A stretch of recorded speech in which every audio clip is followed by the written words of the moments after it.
El fin del mundo depende del lugar donde queramos que esté el principio. Este promontorio de los celtas nerios, donde los romanos situaron el finis terrae, el fin de la tierra, pudiera ser tanto el fin de un mundo como el principio de otro. El lugar en el que se confunden las nieblas con los presagios y en el que algunos sitúan el inicio de la hermosa y terrible Costa da Morte. Dicen unos que va desde Fisterra hasta la Torre de Hércules. Para otros discurre entre las islas Sisargas y Muros. Podríamos concluir con Torrente Ballester que es una emoción que quizás se deba a la inmensidad de la tierra o a la infinita levedad del alma. Porque esta esquina del mundo es una esquina del alma donde van a nacer las ilusiones y cantan los poetas como José Ángel Valente. Polos meus ollos romeiros, paxaros buscan a mar, barco de neuvas insomnes, acouga mar terminal.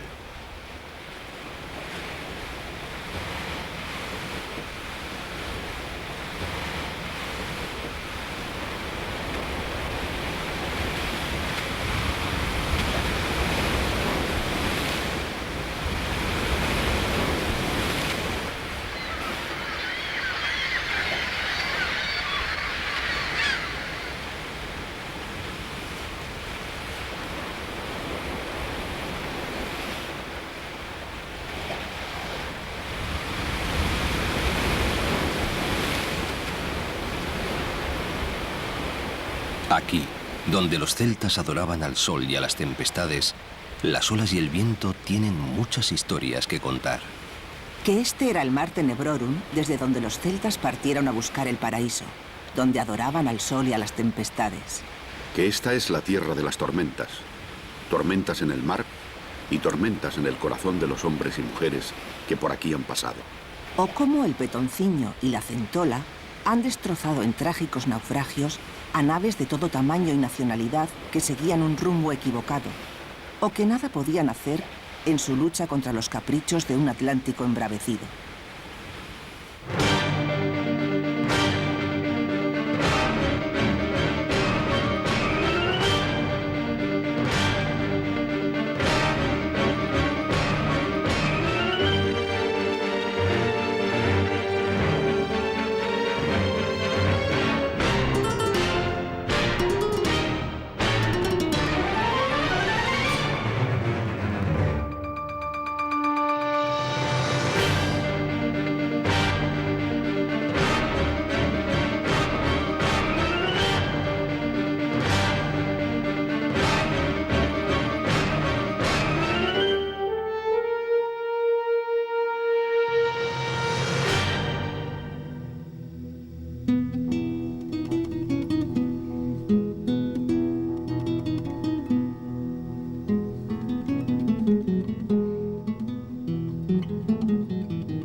En estos parajes de la niebla y la calima, es difícil saber dónde acaban los contornos del propio cuerpo.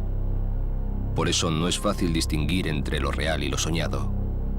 Dicen, pero quizá no sea cierto, que en la laguna del Ouro, que llaman de Xarxas, hay un pueblo sumergido bajo las aguas. Un pueblo en el que viven felices los animales y las personas, que un día fueron engullidos por las arenas movedizas de sus orillas.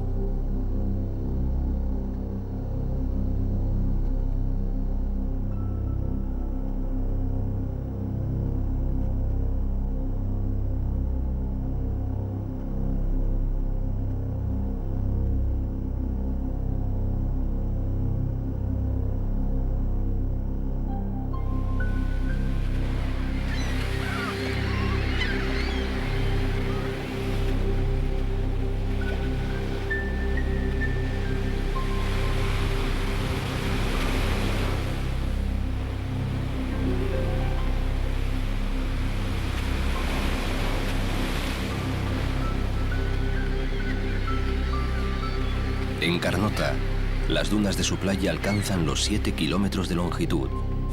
Presume de tener la mayor piscifactoría de rodaballo del mundo.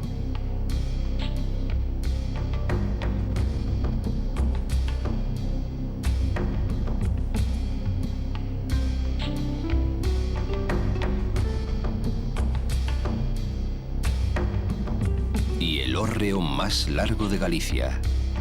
Mide más de 34 metros y está sostenido sobre pilares de cantería. No parece cierto que sea el mayor de Galicia. Puede que le supere el hórreo de Araño en Rianxo. Pero las gentes de acá razonan, y con argumentos de peso, que, bueno, puede haber otros mayores, pero no mejores. Presume también de la iglesia de Santa Comba, románica y romántica, que resistió el asalto de las tropas de Napoleón.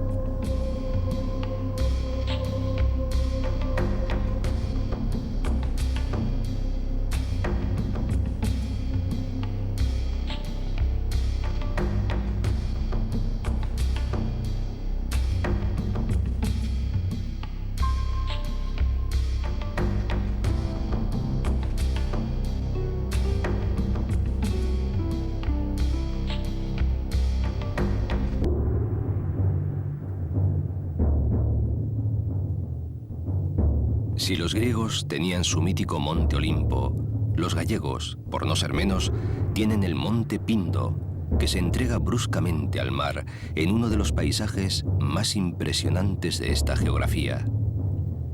Las cumbres se supusieron también habitadas por dioses, y más tarde, bastante más tarde, por maquis. ¿Acaso no son los dioses los guerrilleros de lo imposible? Si antaño la coronaban deidades antiguas, cuyos nombres hemos olvidado, tras la última guerra española fue escondite al lado de los del monte, los guerrilleros republicanos. Así en el cielo como en el agua.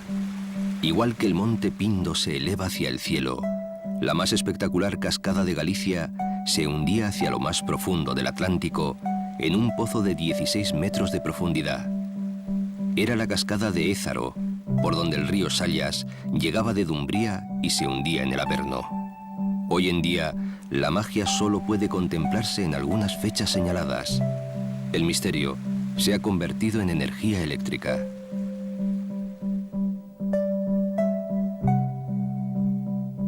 La ensenada de Ézaro, donde los corsarios del norte carenaban y reparaban sus barcos, guarda parte del misterio antiguo y de la antigua belleza. Los vecinos del lugar son todavía hoy carpinteros de Ribeira, y sus barcos, a menudo varados como faros, son las velas que alumbran ese otro mundo que ya desapareció.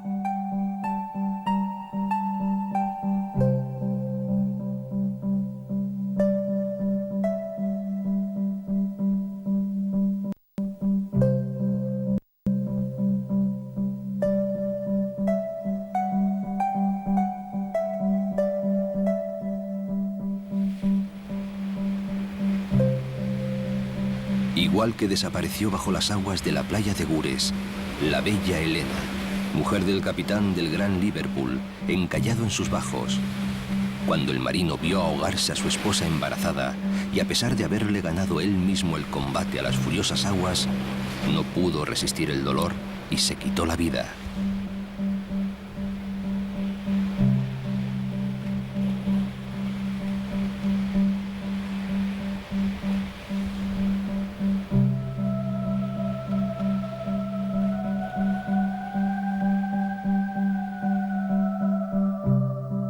La villa de Cee, fecunda factoría ballenera, consagrada antes a la búsqueda de los monstruos marinos, vive ahora de los monstruos modernos, como el petróleo y los hidrocarburos, que salen de sus aguas como si fueran el vómito negro de una gran ballena de antaño.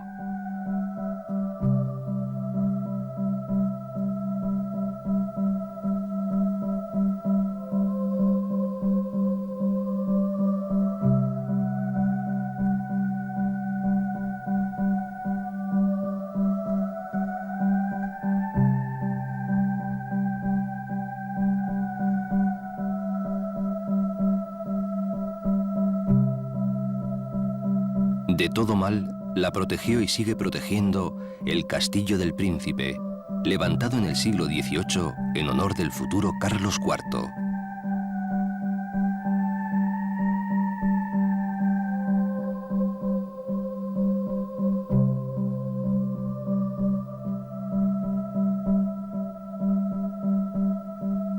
Los señores de Traba y sus sucesores, los Moscoso, llegaron hasta Venecia partiendo de Corcubión. Con su rico comercio en la Edad Media, pudieron sufragar la construcción de un hospital de peregrinos para acoger a aquellos que tras visitar al apóstol en Santiago querían llegar hasta el Finisterre y poder contar cabalmente a su regreso que habían visto el fin de las tierras conocidas.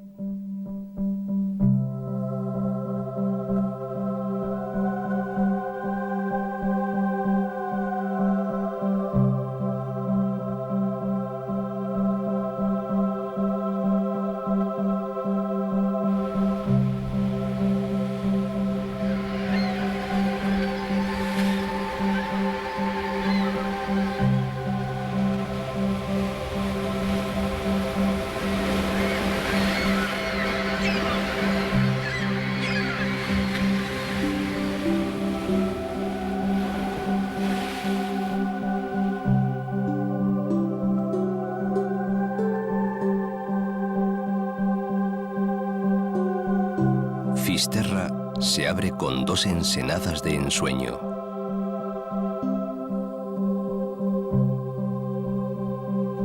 En la parroquia de San Vicente de Duyo, bajo la playa de Rostro, dicen que se encuentran los restos de la antigua ciudad de Dugium, la gran capital de los Nerios, el pueblo celta que dominaba el poniente de la Costa da Morte.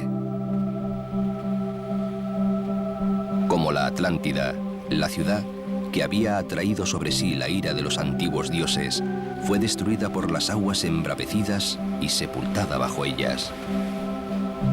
Los estudios geológicos y arqueológicos confirman la existencia de un importante núcleo prehistórico de palafitos y la casi certeza de un desastre natural.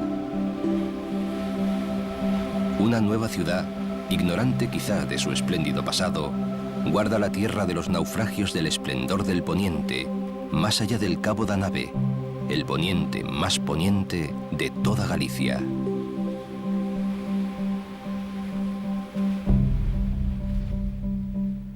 Fue Camilo José Cela quien en Madera de Boj, posando su mirada en esta frontera marítima de Galicia, se convirtió en notario ilustre de la mortal historia de la Costa de la Muerte y dio fe de los naufragios que unen el pasado con el presente, mirando hacia atrás con tristeza y esperanza, porque al tiempo se le puede dar marcha atrás si se mece con inteligencia y con cariño. Cela viene a decir que en la vida no existe ningún tipo de orden ni estructura y que la vida no tiene más desenlace que la muerte.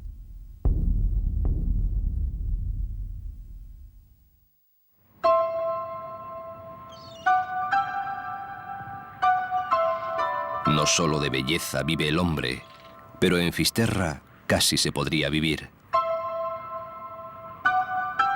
Si no hemos podido ver cómo le crece la barba y le gotea el sudor al Cristo da Barba Dourada en la iglesia románica de Santa María das Areas, todavía es posible ir a buscar otros prodigios a cualquier callejón de los que bajan al puerto o a la capilla del Buen Suceso en la plaza de Lara Solis.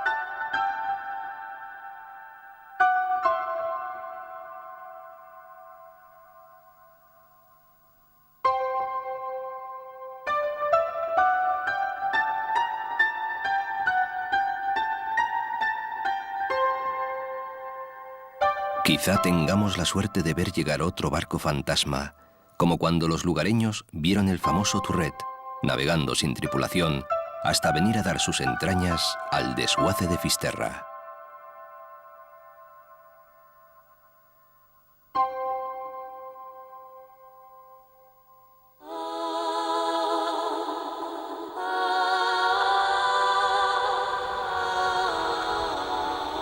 El Cabo de Finisterre, señor de las tormentas, es famoso entre los navegantes de todo el mundo por sus peligros.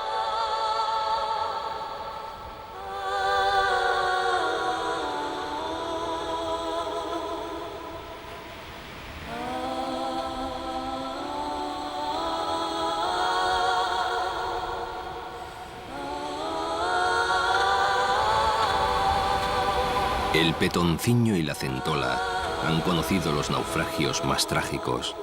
Bastaba un simple error de navegación, y a veces ni siquiera eso. Tan solo el capricho del dios del mar Atlántico, enfadado una vez más, con o sin motivo, con los hombres.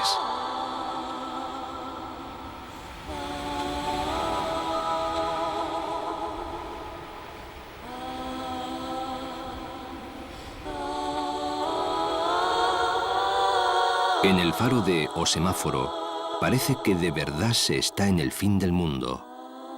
Cuando cae en la niebla o la noche, se oye un estruendo mítico que podría ser mugir de vacas o rebaño de monstruos.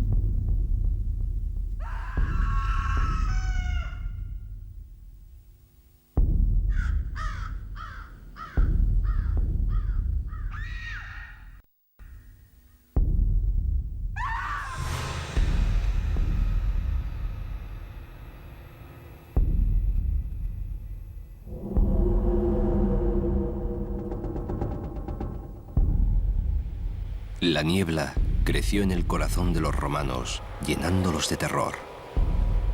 Aquí mismo, el general Décimo Junio Bruto, el Galaico, el primer romano en pisar esta tierra gallega, se espantó al ver cómo el mar engullía al sol.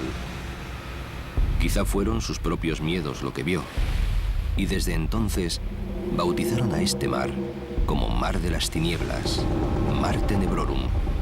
Un mar que albergaría todos los monstruos, pero que podía cobijar también el paraíso, puesto que quizá la niebla lo único que hace es permitir que veamos fuera lo que ya está dentro de nuestro corazón.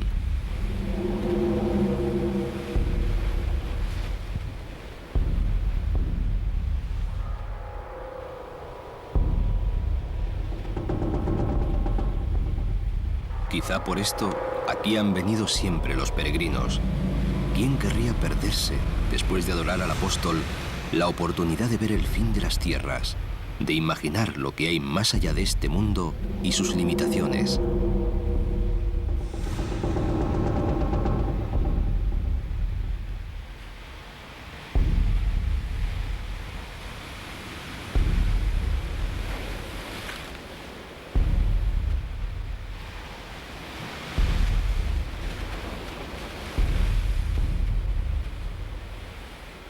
Y aquí acabó el mundo, en verdad, para muchos. En Ocentolo, un pedazo de mar sanguinario, vagan buscando monstruos y paraísos los fantasmas de 482 marineros ingleses que se hundieron en un temible temporal el 7 de septiembre de 1870. Un poco más allá, pueden encontrarse con los fantasmas de sus antiguos enemigos, marineros españoles que habían sobrevivido al desastre de la Armada Invencible y que pocos años después de aquel lejano siglo fueron derrotados por el mar. Se hundieron 20 barcos y murieron 1.700 hombres. Su comandante, Martín de Padilla, no pudo enfrentarse ya nunca a los ingleses, salvo en este imaginario mundo de mar y sueño en el que no importan los siglos. Un mundo en el que quizá pelean unos fantasmas contra otros, o tal vez se cuentan sus naufragios al amparo del ron que no han tenido tiempo de beber.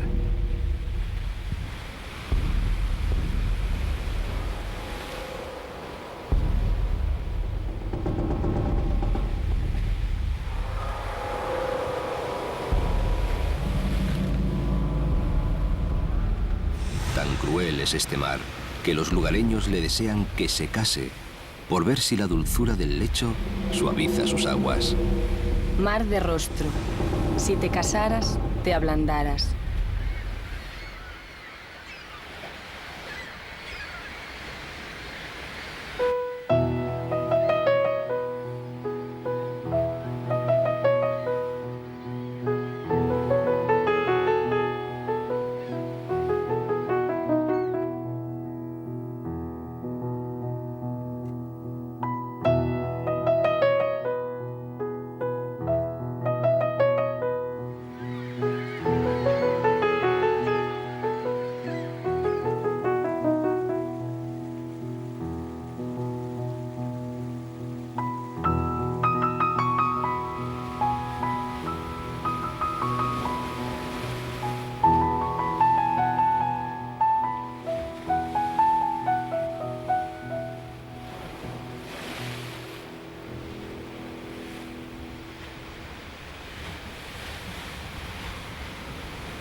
El brazo de tierra de Touriñán se adentra en el Atlántico como si en verdad quisiera ir en busca del fin del mundo. Su faro, como un ciprés de mar, alerta de los peligros y asiste impasible a las tragedias, como si sus luces se alegraran de ser mudas y no poder contar el dolor de tantos naufragios. Parajes tan irreales permiten imaginar a l'hada Rouriz tal y como la describió Eduardo Pondal, peinándose con un peine de oro, cantando cousas do tempo pasado y avistando, quizá, desde los ojos fríos, el porvenir. Ao abrigo do vento circio, sentado ao pé dos valados que hai nas casás de Nemiña, os cabelos pieiteando cun lindo pieite de ouro que deslumbraba ao miralo, cantaba a fada Rouriz, cousas do tempo pasado.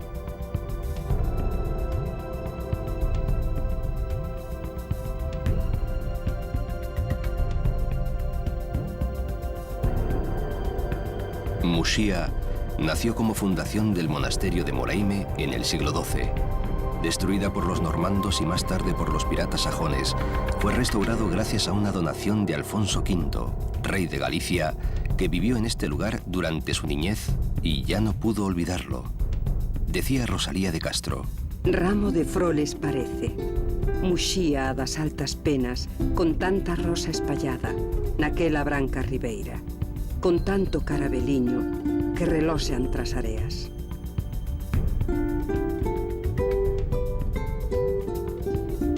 Fue importante en la Europa medieval gracias a su puerto, destruido por las tropas de Napoleón.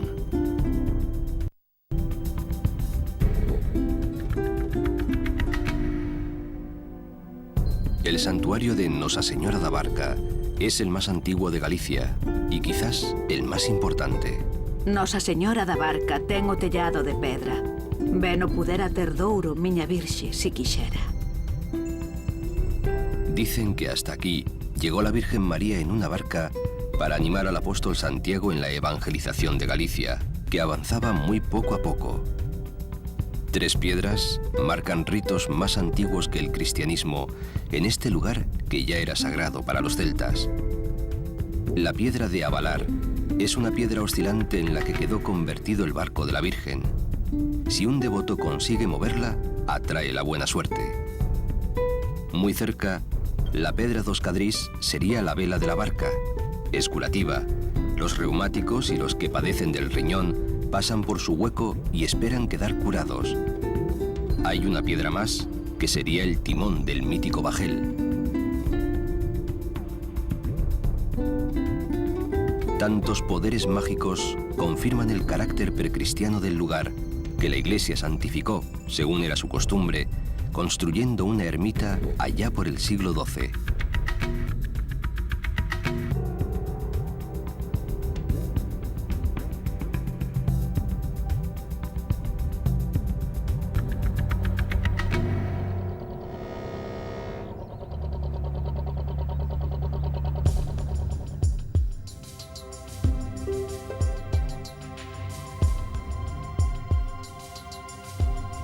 Ponte do Porto, hogar de curas, reyes y guerreros, a orillas del Río Grande, al fondo de la ría de Camariñas, donde se mezcla el agua dulce con la salada del mar de Soneira.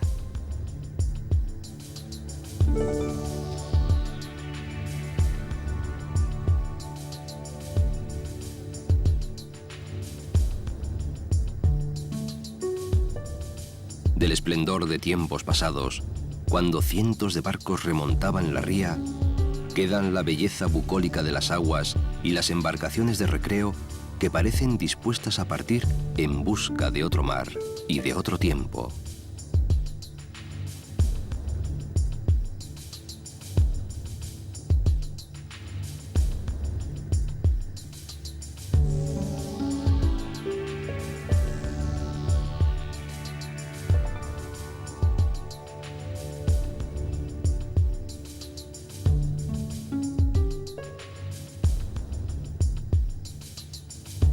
Camariñas presume ante el océano con el trabajo incesante de las palilleiras, las más de 200 artesanas que trabajan el encaje, convirtiendo la villa en el lugar del mundo donde más personas bordan.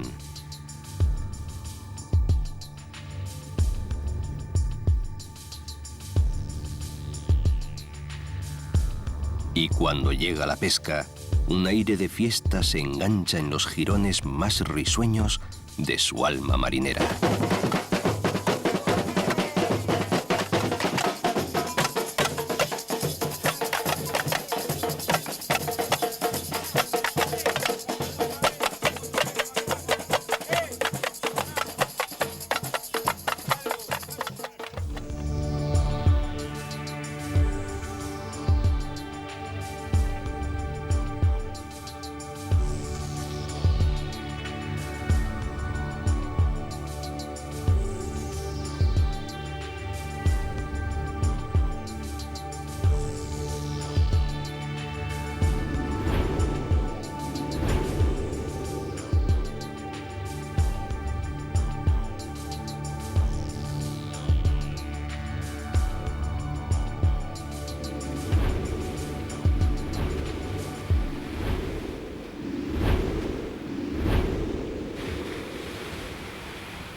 Uno de los últimos bardos atlánticos, Manolo Rivas, dice que el príncipe Hamlet, de haber sido posible, hubiera soñado un castillo en el faro Vilán, cerca de Camariñas.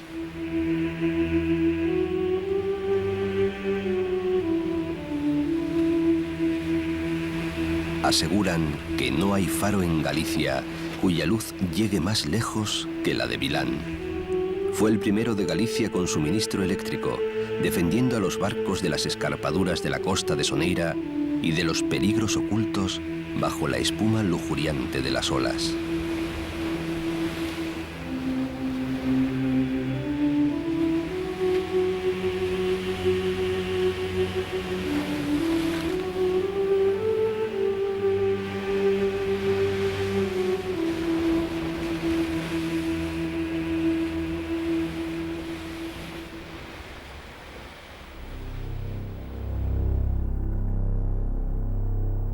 En el lugar donde se asentaron los vikingos en la Edad Media, al borde de los acantilados y playas de la Sierra de la Peña Forzada, están las míticas parroquias de Arou y Camelle.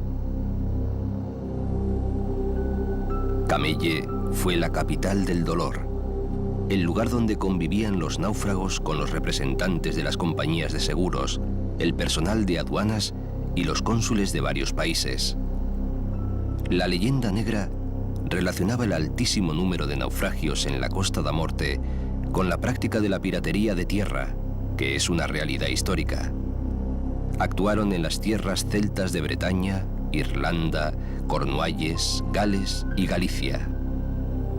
Colocaban antorchas en los cuernos de las vacas para desorientar a los barcos, algunos de los cuales naufragaban y esparcían por la costa el botín de preciadas mercancías. Nunca se ha podido demostrar que esta piratería se practicara por aquí. En cambio, sí está bien documentado el arrojo, el valor y la solidaridad de los habitantes de la Costa da Morte, que en muchas ocasiones llegaron a arriesgar sus vidas para socorrer a los náufragos.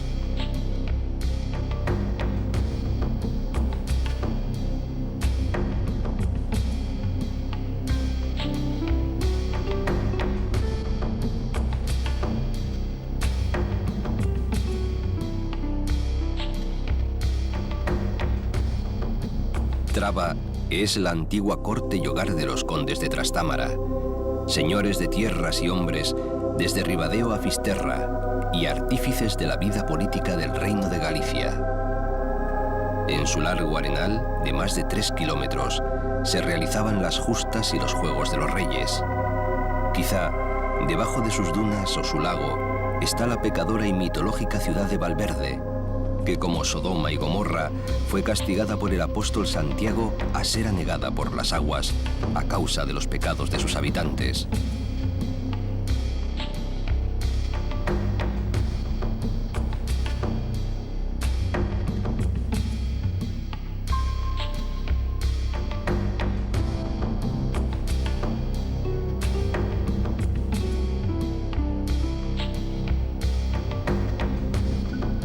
En los escarpados penedos y entre las rocas, con formas de animales, podrían estar aquellas aras, donde Plinio y Ptolomeo describen sacrificios rituales. Tan misterioso y fantástico bosque de piedra es, faltaría más, objeto de toda clase de leyendas, que hablan tanto de su origen como de sus antiguos habitantes.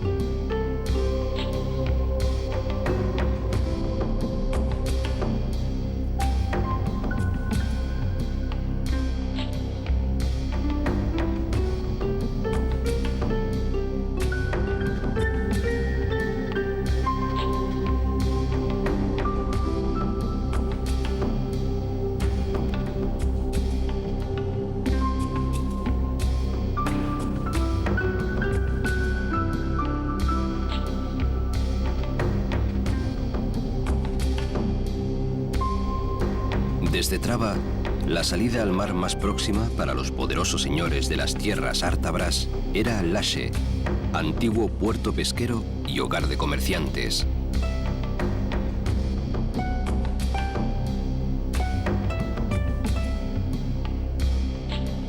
De la Rúa Real a la Casa do Arco se conserva la riqueza medieval de la villa, que siempre fue puerto marinero y minero.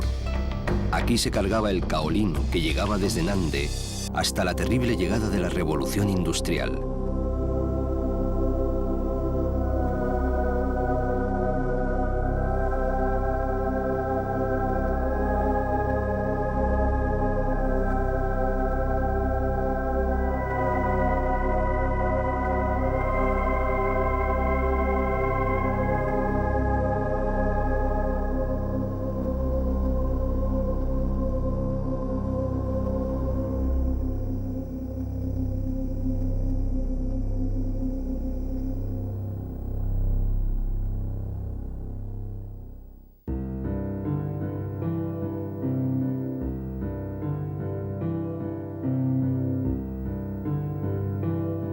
Hay que llegar a Ponteceso y visitar la casa natal del bardo de Bergantiños, figura excelsa del resurgimiento gallego, junto con Rosalía y Curros Enríquez.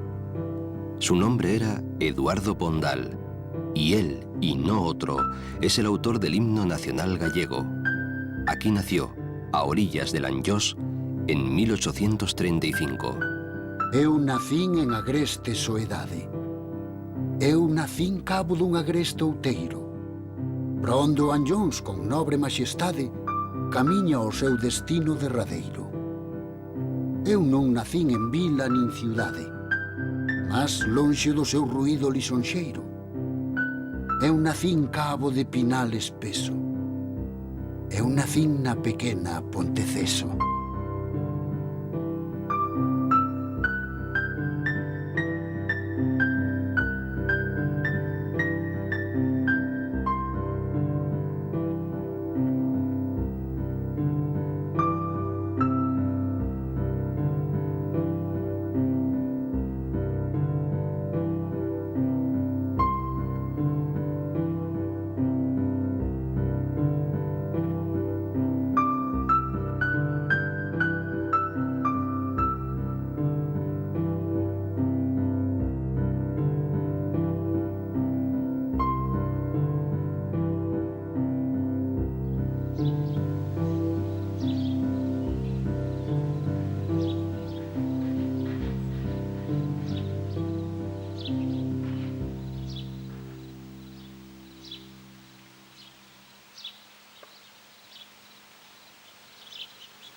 Como un dragón sin San Jorge o una serpiente sin paraíso, a Pedra da Serpa es sin duda una joya de la arqueología gallega.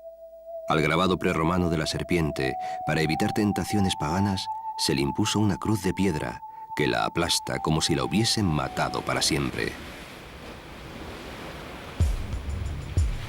En la isla da Estrela se enterraban los cadáveres de los desconocidos que escupía el mar del Roncudo. Aquí, los restos del pasado, los cromlechs, los castros e incluso la capilla de la Virgen han acabado uniendo paganismo y cristianismo en una sola y romántica ruina.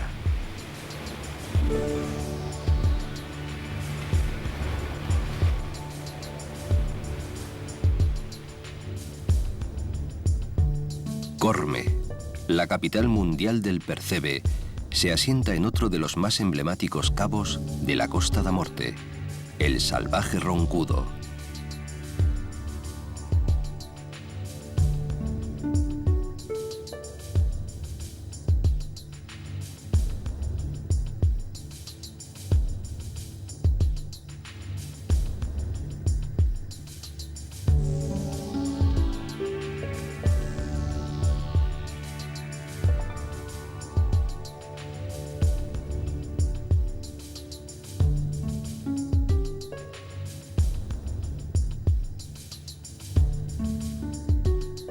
El ronco llanto de las olas, al batir contra la roca desnuda, le ha dado nombre, y las cruces que en él se levantan recuerdan todos los sacrificios humanos, los naufragios y a los percebeiros que perecieron a causa de su valor.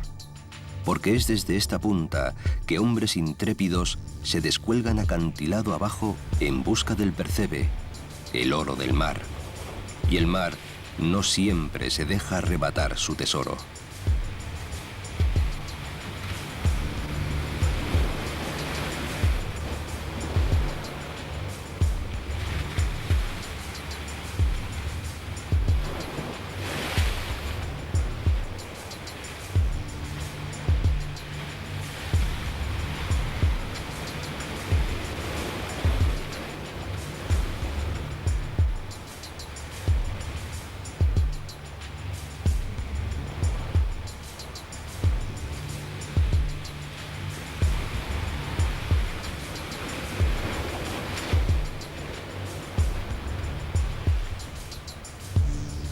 Junto a Barizo y Mens, el monte Nariga sigue rindiendo culto al buen percebe.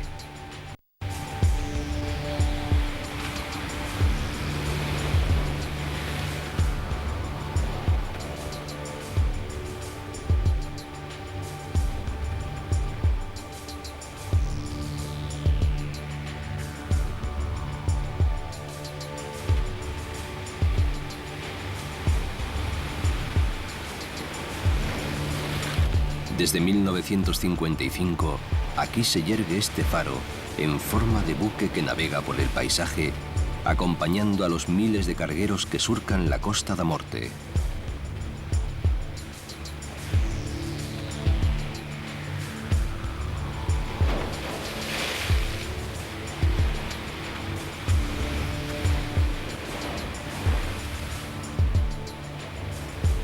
Desde estas tierras, el clan de los Moscoso de Altamira ejerció su poder sobre el norte de Bergantiños.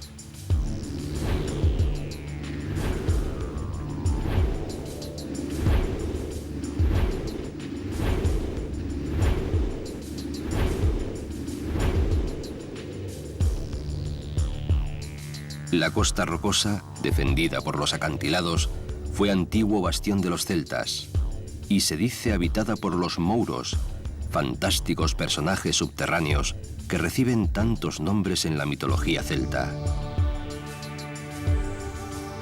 Por el cabo de Santo Adrián se ven las aves de paso que por miles vuelan hacia las Sisargas.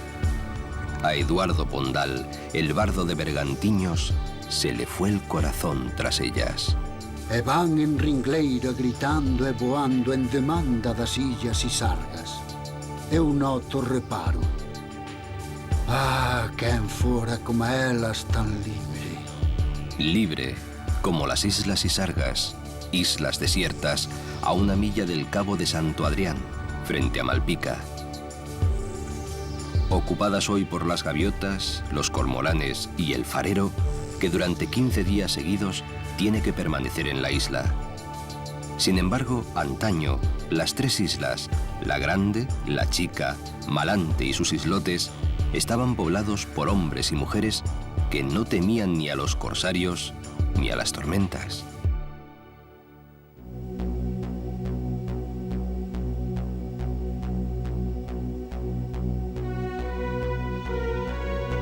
Un murallón protege Malpica, pero los días de tempestad, las olas saltan a menudo sobre el dique.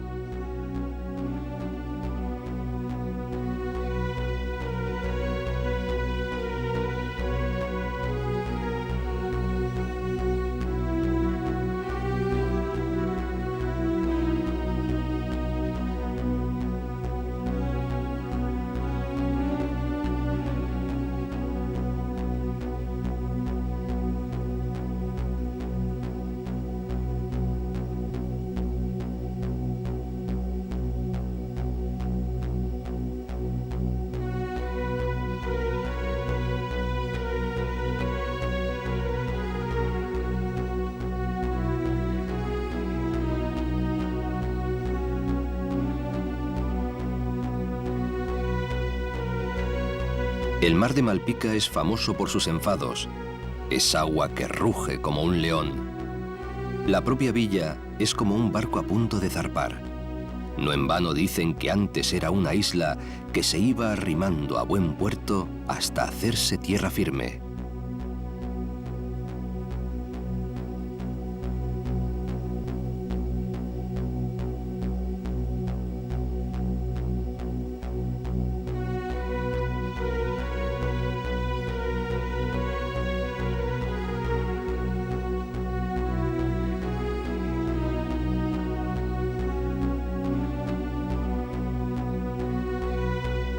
Su nombre es antiguo e ibero.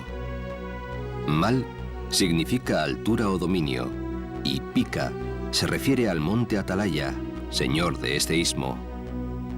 En el siglo XIII ya se la conocía como Puerto Ballenero, propiedad del arzobispado de Compostela, pero en realidad siempre ha sido propiedad un poco del mar y otro poco del viento.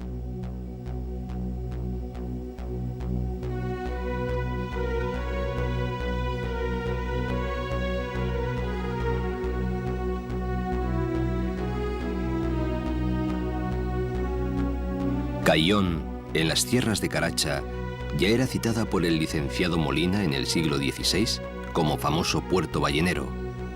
Las ballenas varadas descargaban en su pequeña ensenada sus tesoros de aceite y huesos. En nuestros días, Caión vive mirando a La Coruña.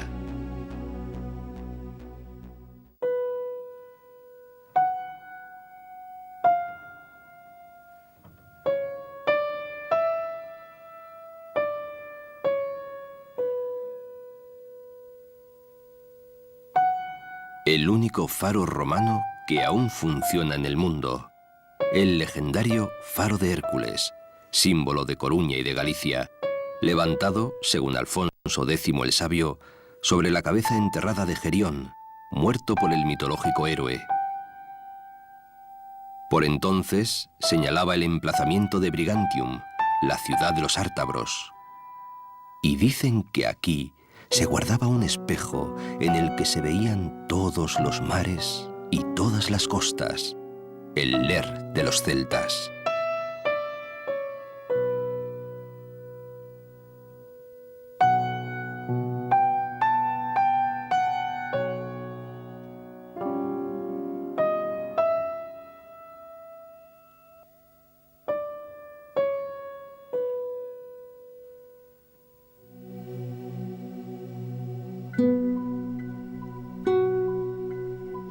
El faro era lo último que veían muchos gallegos al partir para América y lo primero que veían al regresar.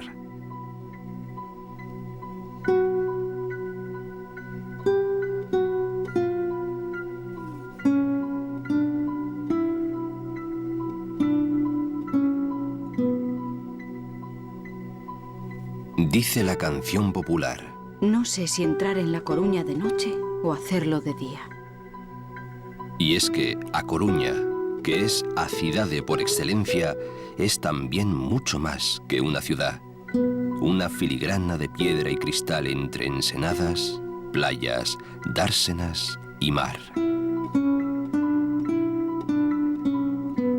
Nadie se cansa de recorrer sus playas sin fin. Riazor, Orzán, Berbiriana y San Amaro, hasta las puertas de Bastiagueiro y la infinita serie de las Mariñas.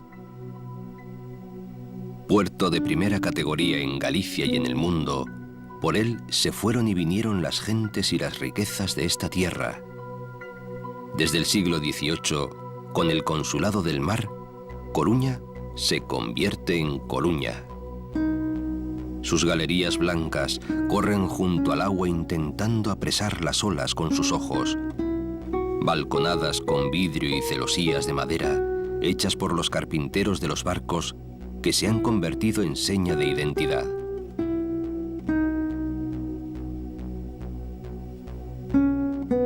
Mucho se ha dicho y más se ha escrito sobre A Coruña y nada es suficiente. Emilia Pardo Bazán, la señora condesa, retrató La Coruña de fin de siglo en una novela, La Tribuna, igual que Clarín descubrió el Oviedo de la Regenta, si acaso con más cariño. Y llamó al bello Jardín de San Carlos, construido entre las murallas medievales, el pequeño square de mi barrio. Hoy su casa es la Real Academia Gallega.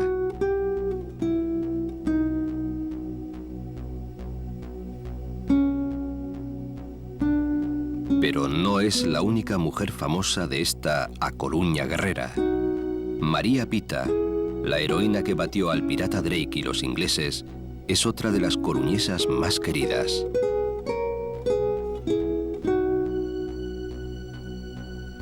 Hay también monumentos a los ingleses amados, hermanos del mismo mar, como la tumba de Sir John Moore, el general inglés herido de muerte en la lucha contra las tropas de Napoleón. Y sin embargo, después de ser héroe contra los franceses, aquí fue ejecutado por liberal el general Díaz Porlier. Hay una Coruña de piedra, la que guarda los tesoros de la ciudad vieja. La iglesia barroca de los dominicos, la pintoresca plaza de las Bárbaras, la calle de las Herrerías, la antigua plaza de las Harinas, hoy de Azcárraga, la Fuente de la Fama y tantos otros.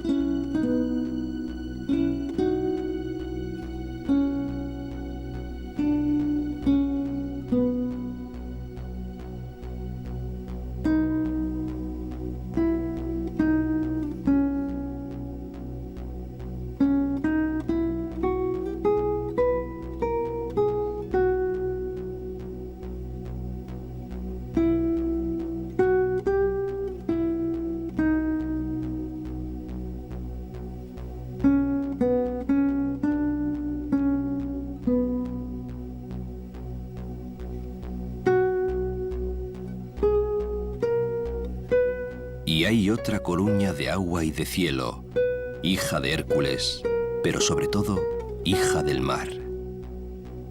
Por él llegó Julio César, que la conquistó sin batalla, y por mar llegaron en 1147 10.000 cruzados para ayudar al rey portugués a conquistar Lisboa.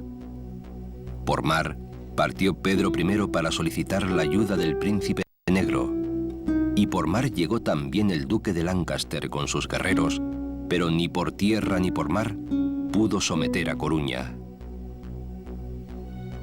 De este mar partió la armada invencible, y a este mar volvió vencida e invicta a la vez.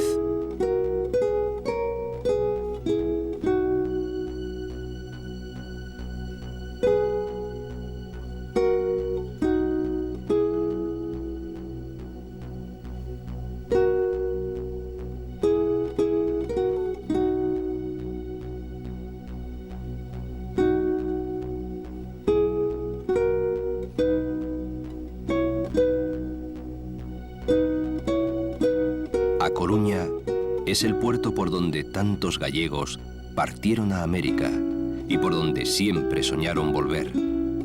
La ciudad donde nosotros, hoy, ahora, soñamos con quedarnos.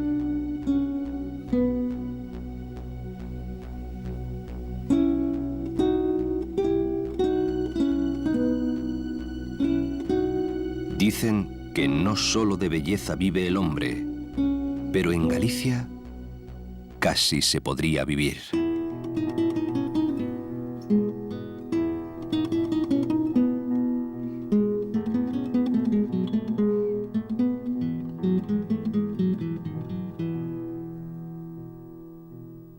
Yo voy soñando caminos de la tarde, las colinas doradas, los verdes pinos y las encinas, ¿a dónde el camino irá? ¿A dónde el camino irá? Yo voy cantando viajero a lo largo del sendero, La tarde cayendo está. La tarde cayendo está.